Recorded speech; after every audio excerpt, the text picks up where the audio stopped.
जे मी म्हटलं की लोकशाहीचं वस्त्रहरण चाललंय आणि त्याच्यावरती कडी म्हणजे अजून याचा निर्णय आलेला नाहीये. सर्वोच्च न्यायालयात आपल्याला न्याय मिळणार ह्याची मला खात्री आहे. कारण तसं घटनेमध्ये नमूद आहे परिशिष्ट 10.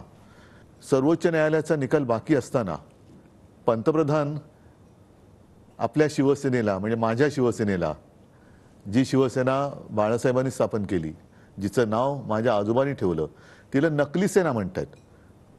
ह्याचा अर्थ उघड आहे की निवडणूक आयोग हा त्यांचा नोकर आहे.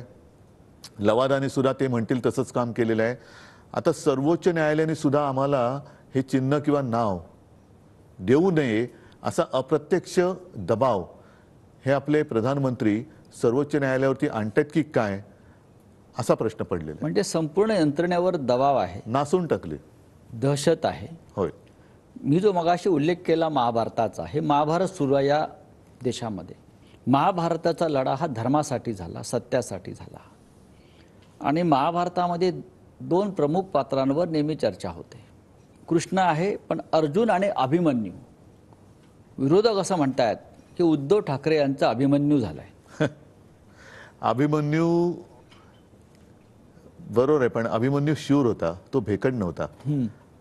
आज हे जे काय ईडी, इन्कम टॅक्स, सीबीआयच्या माध्यमातून चक्रव्यूह टाकतायत ही भेकड लोक आहेत.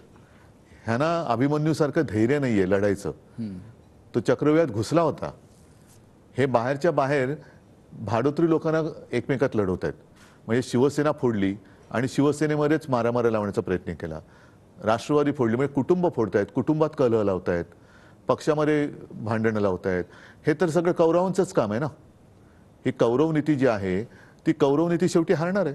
कारण कौरव त्यावेळेला 100 होते, पांडव 5च होते.